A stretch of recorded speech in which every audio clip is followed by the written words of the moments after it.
Hi കൂട്ടുകാരെ, പുതിയൊരു വീഡിയോയിലേക്ക് എല്ലാവർക്കും സ്വാഗതം. അങ്ങനെ ആ സർപ്രൈസ് കൊടുക്കാൻ വേണ്ടി നിധിനെയും കൂട്ടിയിട്ട് ഗൗതം ആ കടപ്പുറത്ത് വന്നിരിക്കുകയാണ് കേട്ടോ. അങ്ങനെ നിധിയാണെങ്കിലും കാണുന്ന കാഴ്ച ഐശ്വര്യമായി കൈകോർക്കുന്നതും കൈപിടിക്കുന്നതും നീ എന്തായാലും വിജയിച്ചു എന്ന് പറയുന്ന ആ ഒരു രംഗമൊക്കെയാണ് കേട്ടോ.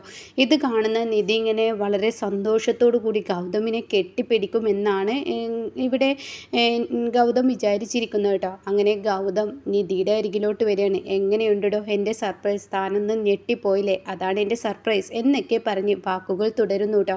ആ വാക്കുകൾ കേൾക്കുമ്പോൾ തൻ്റെ ഭാര്യ തന്നെ നന്നായി അടിപൊളിയായിട്ടുണ്ട് എന്ന് പറയുമെന്നൊക്കെയാണ് പ്രതീക്ഷിച്ചത്. അപ്പോൾ ഗൗതമിനോട് ചോദിക്കുകയാണ്, നിങ്ങളെന്നെ ഇതുവരെ എന്താണ് ചെയ്തിരിക്കുന്നത്, പൊട്ടിയാക്കുകയാണ് ചെയ്തത്, എന്താണ് സത്യത്തിൽ ഇവിടെ ഐശ്വര്യവുമായി നിങ്ങൾക്ക് ബന്ധമെന്ന് ചോദിക്കുമ്പോൾ ഞാൻ പറയാം, അതെ, നീ ആഗ്രഹിച്ചതുപോലെ തന്നെ നിൻ്റെ അമ്മാവൻ്റെ മകളുണ്ടല്ലോ ശിവാനി, അവൾ നമ്മുടെ വീട്ടിലോട്ട് വരണം. പക്ഷേ അവളൊരു നല്ല പെണ്ണായിട്ട് വരണം എന്നല്ലേ നമ്മളെല്ലാവരും ആഗ്രഹിച്ചിരിക്കുന്നത്. അതിനു വേണ്ടിയിട്ട് ഞാൻ കളിച്ച കളിയാണ് ഈ ഐശ്വര്യ. ഈ ഐശ്വര്യയെ ഞാൻ വാടകയ്ക്ക് എടുത്തിരിക്കുകയാണ്. അതായത് പ്രണയിക്കുന്ന ഒരു പെൺകുട്ടിയാക്കി മാറ്റാൻ അവളോട് ഞാൻ പറഞ്ഞിരിക്കുകയാണ്. പ്രണയം നടിച്ച് ഇത് കണ്ട് ശിവാനിക്ക് അസൂയ പൂക്കണം.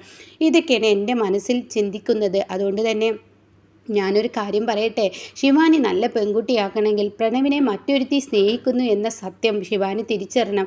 അതിനുള്ള നാടകമാണ് ഞാനിപ്പോൾ ഈ ചെയ്തിരിക്കുന്നത്, അതിനുള്ള നാടകം മാത്രം എന്നൊക്കെ പറയുമ്പോൾ ഉടൻ തന്നെ അത് വല്ലാതെ അങ്ങ് ബോധിച്ചു എന്നാണ് ഗൗതം ചിന്തിച്ചത് കേട്ടോ. കാരണം വല്ലാതെ അങ്ങ് ഇഷ്ടപ്പെട്ടിട്ടുണ്ടാവും നിധിക്ക് എന്നാണ്. അപ്പോൾ പ്രണവിൻ്റെ ജീവിതത്തിലോട്ട് ഈ ഐശ്വര്യയെ കൊണ്ടുവരാനൊന്നും ഞാൻ ശ്രമിക്കുകയല്ല. വെറുതെ ഞങ്ങൾ നടത്തുന്ന, ഞാനും ഐശ്വര്യയും കൂടി ചേർത്തുന്ന ഒരു നാടകമാണ്. ഐശ്വര്യ ഒരിക്കലും പ്രണവിനെ സ്നേഹിക്കുന്നില്ല. ഞാൻ പറഞ്ഞത് പ്രകാരം ആ പ്ലാനോട് കൂടി നടത്തുന്ന ഒരു കാര്യമാണ് എന്ന സത്യം വെളിപ്പെടുത്തുകയാണ് കേട്ടോ. ഇത് കേൾക്കുന്ന നിധി ചോദിക്കുകയാണ്, നിങ്ങളെന്താ പറഞ്ഞു വരുന്നത്? ഞാൻ പറയാം, ഞാൻ പ്രണവിൻ്റെ ഭാര്യ ശിവാനി തന്നെ. നീ എന്നോട് പറഞ്ഞല്ലോ എൻ്റെ അമ്മാവിന് വളരെ വിഷമമാണ് ശിവാനിയെ പ്രണവിൻ്റെ ജീവിതത്തിൽ നിന്നും അങ്ങ് പിരിച്ചു കഴിഞ്ഞാൽ തീർച്ചയായും അത് താങ്ങാനാവില്ല എൻ്റെ അമ്മാവനെന്ന്. പക്ഷേ ശിവാനി എന്ന കാളകൂട വിഷത്തെ ഇനി ആ ഒരു രൂപത്തിൽ, അതായത് അവളുടെ മനസ്സ് ചീത്തയാണ്, അതുകൊണ്ട് ആ ഒരു ദുഷ്ട മനസ്സുമായി നമ്മുടെ വീട്ടിലോട്ട് കയറി വന്നാൽ തീർച്ചയായും പ്രണവും അതുപോലെ അമ്മയും മറ്റുള്ളവർക്കൊക്കെ വേദന തന്നെയായിരിക്കും. പക്ഷേ ശിവാനിയെ പോലെ ഒരു പെണ്ണിൻ്റെ രൂപത്തിൽ കൊണ്ടുവരണം എന്നാണ് ഒരു നല്ല മനസ്സുള്ള നിൻ്റെ അമ്മാവിൻ്റെ മനസ്സുമായി, അങ്ങനെ ഒരു അച്ഛൻ്റെ മകളായി, നന്മ മാത്രം ചെയ്യുന്ന ഒരു മകളായി കൊണ്ടുവരണമെന്ന ആഗ്രഹം. അങ്ങനെ ചിന്തിക്കുമ്പോഴാണ് എൻ്റെ മനസ്സിലോട്ട് ഒരു കാര്യം തെളിഞ്ഞു വന്നത്. കാരണം ശിവാനി നല്ലൊരു ഭാര്യയായി മാറണമെന്നുണ്ടെങ്കിൽ പ്രണവിനെ മറ്റൊരുത്തി സ്നേഹിക്കുന്നുണ്ടെന്ന് തിരിച്ചറിയണം. അപ്പോൾ യഥാർത്ഥ സ്നേഹമുള്ള ഒരു പെണ്ണാണെങ്കിൽ മറ്റൊരുത്തി പ്രണവിനെ സ്നേഹിക്കുന്നത് കണ്ടാൽ അവൾക്കത് കണ്ടു നിൽക്കില്ല. അവൾ തീർച്ചയായും പ്രണവിൻ്റെ കാല് പിടിച്ചും എങ്ങനെയെങ്കിലും അവൾ എന്തായാലും ജീവിതത്തിലോട്ട് തിരികെ വരാൻ ശ്രമിക്കുമെന്ന് പറയണം കേട്ടോ. അപ്പോൾ ഈ വാക്കങ്ങ് കേൾക്കുമ്പോൾ നിധി അങ്ങ് പൊട്ടിത്തെറിക്കുകയാണ് കേട്ടോ. നിങ്ങളെന്താ എന്നെ പൊട്ടിയാക്കുവാണോ? അപ്പോഴേക്കും കടപ്പുറത്ത് ആളുകളൊക്കെ ഉണ്ട് കേട്ടോ. അവരൊക്കെ കൂടി നിൽക്കുകയാണ്. നിധി, നീ ഒന്ന് പതുക്കെ സംസാരിക്കുക. ഞാൻ എന്തിനു പതുക്കെ സംസാരിക്കണം? നിങ്ങൾ എന്നെ പൊട്ടിയാക്കുകയാണോ? ഇത്രയും ദിവസം പ്രണവിനെ സ്നേഹിക്കുന്ന പെൺകുട്ടി ഐശ്വര്യയും പ്രണവുമായി കല്യാണം നടത്താം എന്നൊക്കെ പറഞ്ഞ് ഞാനും കൂടി കൂട്ട് നിന്നിട്ട് നിങ്ങളെന്നെ കോമാളിയെ പോലെ അങ്ങോട്ടും ഇങ്ങോട്ടും ഓരോന്ന് പറഞ്ഞ് ഐശ്വര്യയെ കൊണ്ട് ചെയ്യിപ്പിക്കുമ്പോഴും ഐശ്വര്യയും പ്രണവും തമ്മിൽ ഓരോ റെസ്റ്റോറൻറ്റിൽ പോവുകയും പ്രണയം തുറന്ന് പറയുകയും ഒക്കെ ചെയ്യുമ്പോഴും എന്നോട് നിങ്ങൾക്കൊരു വാക്ക് പറയായിരുന്നില്ലേ? നിങ്ങളും അവളും കൂടി ഒത്തു കളിച്ചിട്ട് എന്നെ പൊട്ടത്തിയാക്കുകയാണ്. ശിവാനി എന്നവളെ കൊണ്ടുവരാൻ വേണ്ടിയിട്ട് ഐശ്വര്യയും പ്രണവും സ്നേഹമുണ്ടെന്ന് വരുത്തി തീർക്കുകയാണോ എന്നൊക്കെ ചോദിക്കുമ്പോൾ നിധി, ഇതെന്താ നീ ഇങ്ങനെ പറയുന്നത്? ശിവാനിയെ കൊണ്ടുവരുന്നത് നിനക്ക് ഇഷ്ടമല്ലേ? അത് കേൾക്കുന്നതിനോടുകൂടി അവളുടെ സ്വഭാവത്തിൽ ഒരിക്കലും മാറ്റം വരില്ല. അവൾ എന്ത് ചെയ്താലും അവൾ ഇങ്ങനെ തന്നെ ആയിരിക്കും. ഇതിൻ്റെ പേരിൽ ഇനി ബലിയാടാവാൻ പോകുന്നത് ആരാണെന്നറിയോ? അത് കേൾക്കുന്നതിനോടുകൂടി ഈ ഗൗതം ചോദിക്കുക, അതാരാ? അതെ, ഈ നിങ്ങളുടെ അനിയൻ പ്രണവാണ് ബലിയാടാവാൻ പോകുന്നത്. അവൻ്റെ പ്രണയം, മസ്തിക്ക് പിടിച്ച പ്രണയമാണ് അവന് വന്നിരിക്കുന്നത്. അവന് മനസ്സിൽ നിന്നും ഒരിക്കലും മുറിച്ചു മാറ്റാൻ പറ്റാത്ത അത്രയും വലിയ പ്രണയമാണ് ഐശ്വര്യയോട് തോന്നിയിരിക്കുന്നത്. ഇതിൽ ഇനി ബലിയാടാവുന്നത് അവൻ്റെ ജീവിതമാണ്. അവന് ഏട്ടനോടും ഏട്ടത്തിയോടും വെറുപ്പ് വരെ ശിവാനിയെ എന്നവളെ കൊണ്ടുവരാൻ വേണ്ടി ഈ നാടകം നിങ്ങൾ ഒരിക്കലും നടത്തരുതായിരുന്നു. നിധി, ഞാനൊന്ന് പറയട്ടെ, ഞാൻ തന്നത് സർപ്രൈസ് അല്ലേ? നിൻ്റെ അമ്മാവിൻ്റെ മകൾ എൻ്റെ അമ്മാവിൻ്റെ മകളാണെങ്കിലും എന്താണെങ്കിലും ഇതൊരു സർപ്രൈസ് അല്ല. ഇതെനിക്ക് കേൾക്കാൻ ഇഷ്ടപ്പെടുന്നുമില്ല. ശിവാനി എന്ന പെണ്ണിനെ ആ തറവാട്ടിലോട്ട്, അതായത് പ്രണവിൻ്റെ ഭാര്യയായി ഈശ്വരമംഗലത്തെ മരുമകളായി ആ തറവാട്ടിലോട്ട് കൊണ്ടുവരാൻ ഈ ജാതി നാടകം നിങ്ങൾ നടത്തേണ്ടായിരുന്നു എന്ന് പറഞ്ഞിട്ട് അങ്ങ് ഒച്ചയെടുക്കുമ്പോൾ നിധി, ആളുകൾ നോക്കുന്നു, ആളുകൾ നോക്കട്ടെ, ഇതുപോലെ ഒരു ഭർത്താവ് എന്നെ പറ്റിക്കപ്പെടുമ്പോൾ ഞാൻ പിന്നെ എന്താ വേണ്ടത്? എന്നെ പൊട്ടിയാക്കുകയായിരുന്നില്ലേ, എന്നെ കോമാളിയാക്കുകയായിരുന്നില്ലേ, നിങ്ങൾ ഒരക്ഷരം മിണ്ടരുത് എന്ന് പറഞ്ഞ് കാറിൽ കയറാൻ കേട്ടോ.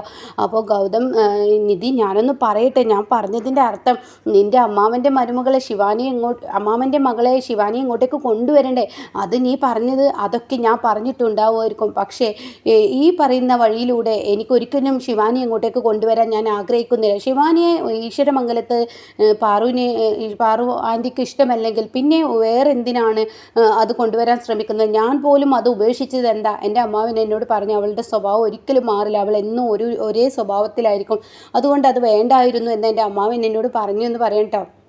അങ്ങനെ എന്ത് പറഞ്ഞിട്ടും നിധി അടുക്കുന്നില്ല. പിന്നീട് ഇവർ വീട്ടിൽ ചെല്ലാണ്. വീട്ടിൽ ചെന്നിട്ടും നിധി ഇങ്ങനെ ദേഷ്യത്തോട് കൂടിയിട്ട് ഇങ്ങനെ വരുമ്പോൾ പാറു ചോദിക്കുകയാണ്, എന്താ നിങ്ങൾ തമ്മിൽ വഴക്കിട്ടോ? അപ്പോഴേക്കും നിങ്ങളുടെ മകനോട് തന്നെ ചോദിച്ചു നോക്ക് എന്ന് പറഞ്ഞിട്ട് അവിടെ നിന്ന് പോവാണ് കേട്ടോ. അത് കേൾക്കുന്നതിനോട് കൂടി ഗൗതം എന്താടാ എന്ന് ചോദിക്കുന്നുണ്ട്. അപ്പോൾ ഗൗതം അതിനൊരു മറുപടി നൽകുന്നില്ല. അപ്പോഴേക്കും റൂമിലോട്ട് ചോടി ചെല്ലാണ് ഗൗതം. നിധി, നീ എന്താ എന്നോട് ഇങ്ങനെ ദേഷ്യപ്പെടുന്നത്? ഞാൻ നിനക്കും കൂടിയിട്ട് വേണ്ടിയിട്ടല്ല ഇതൊക്കെ ചെയ്തത്. ശിവാനിയെ വീട്ടിൽ നിന്ന് ഒഴിവാക്കാൻ എല്ലാവരും ശ്രമിച്ചപ്പോൾ ആ സമയം നീ സങ്കടപ്പെട്ടത് എനിക്ക് നന്നായിട്ട് അറിയാം. എൻ്റെ അമ്മാവൻ എത്രമാത്രം വേദനിക്കും, അവരുടെ മകളുടെ ജീവിതമല്ലേ ബലിയേടാവുന്ന എന്നൊക്കെ പറഞ്ഞിട്ട് ഇപ്പോൾ നീ എന്താ എന്നെ കുറ്റപ്പെടുത്തുന്നത് അവളെ കൊണ്ടുവരുന്നതിൽ എന്ന് പറയുമ്പോൾ നിങ്ങളൊരക്ഷരം മിണ്ടണ്ട എന്ന് പറഞ്ഞാൽ മിണ്ടണ്ട. അപ്പോഴേക്കും പാറു, എന്താടാ നിധിയുമായി നീ ഇങ്ങനെ വഴക്കിടുന്നത്? അപ്പോഴേക്കും പാറുവിൻ്റെ നേർക്ക് അങ്ങ് ഒച്ചയെടുക്കാൻ കേട്ടോ. നിങ്ങൾ എന്തിനാ ഇക്കാര്യത്തിൽ ഇടപെടാൻ വരുന്നത്? ഞാനും എൻ്റെ ഭാര്യയും തമ്മിലുള്ള വഴക്കിൽ നിങ്ങൾ എന്തിനാ ഇടപെടുന്നു എന്ന് ചോദിക്കുകയാണ് കേട്ടോ. അപ്പോൾ എന്താ നീ എൻ്റെ മുഖത്ത് നോക്കി പറയുന്നത്? അത് കേൾക്കുന്ന നിധി ആകെ ഞെട്ടിപ്പോവാണ് കേട്ടോ. ഒരിക്കലും പാറുവിനോട് ഇങ്ങനെയൊന്ന് ശബ്ദമുയർത്തുമെന്ന് ഒരിക്കലും ഗൗതം ഉണ്ടാവുമെന്ന് നിധി പ്രതീക്ഷിച്ചിട്ടില്ല കേട്ടോ. അപ്പോഴേക്കും പാറു, എന്താടാ നീ പറഞ്ഞത്? നിങ്ങളോടല്ലേ പറഞ്ഞത് എൻ്റെ റൂമിൽ നിന്ന് പോവാൻ? ഇത് ഞാനും എൻ്റെ ഭാര്യയും തമ്മിലുള്ള വഴക്കാണ്, അത് ഞങ്ങൾ തീർത്തോളാം എന്ന് പറയണ കേട്ടോ.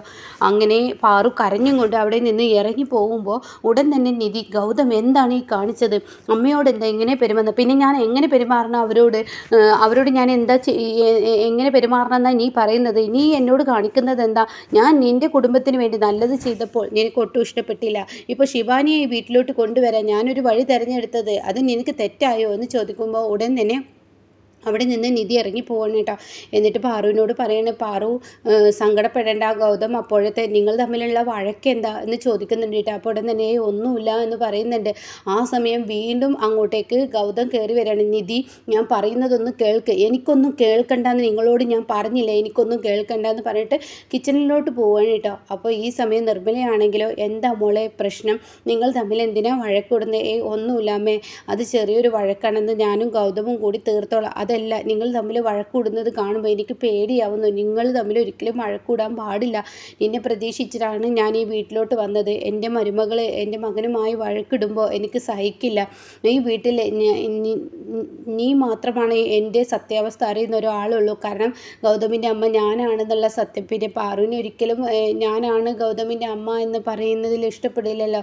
അതുകൊണ്ട് നിങ്ങളിങ്ങനെ വഴക്കൂടുന്നത് കാണുമ്പോൾ എനിക്ക് പേടിയാവുന്നു എന്ന് പറയാൻ കേട്ടോ. എന്നാൽ ഈ സമയം ഗൗതമാണെങ്കിലോ, ഈശ്വര, ഞാനൊരു നല്ലത് ചെയ്തപ്പോൾ അവളുടെ അമ്മാവിൻ്റെ മകളെ, അതായത് ശിവാനി ഇങ്ങോട്ടേക്ക് കൊണ്ടുവരാൻ ഞാൻ പ്രണവിൻ്റെ ഭാര്യയായി തന്നെ നിന്നോട്ടെ എന്ന് കരുതി കൊണ്ടുവരാൻ ശ്രമിച്ചത് അത് ഇത്ര വലിയ തെറ്റായോ എന്ന് ഗൗതം പറയുന്നുണ്ട് കേട്ടോ.